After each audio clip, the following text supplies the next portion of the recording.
Welcome to secondary mortgage markets. What is a secondary mortgage market? A secondary mortgage market is the market where mortgage loans and servicing rights are bought and sold between investors.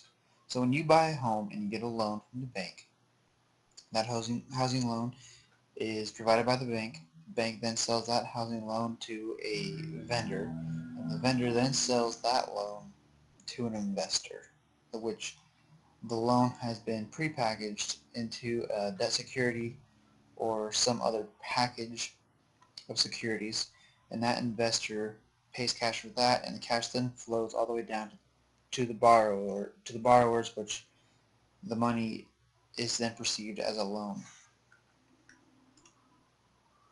The current situation: the values of each mortgage-backed security have gone down but have rallied to the same value at this time last year. So here's the average 30-year fixed rate mortgage.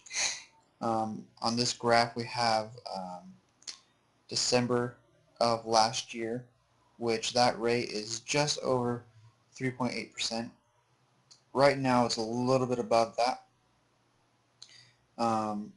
In December of 14 it was just under 4%, so those percentages are pretty close, which means that there has been almost no change in the past year, which is a good thing because there's been no drop, but also a bad thing because there's been no rally in interest rates, which could be an indicator of how the economy is progressing and can progress or decline in the next years to come.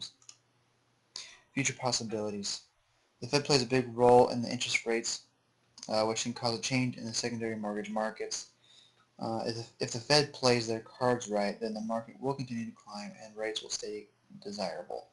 Usually the Fed will higher interest rates, or they will lower interest rates to either cause a decline in the economy or a growth spurt in the economy.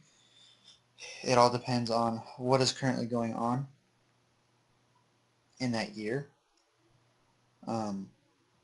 If the Fed does play their card right and they keep interest rates low, then the mortgage market shouldn't react too much to that, and they will keep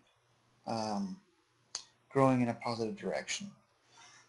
If the Fed does freak out and they decide to raise interest rates, the mortgage market has a higher potential of decreasing or causing a panic, which could impact the other markets around, the stock markets, ETFs, all that kinds of stuff.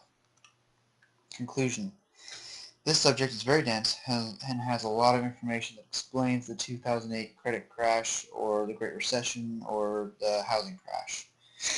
There's a ton to learn, and the secondary market is just huge. There's so much value in it, and there's so much that the average person doesn't realize is actually going on.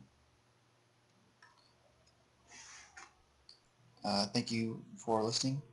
Please give me a comment.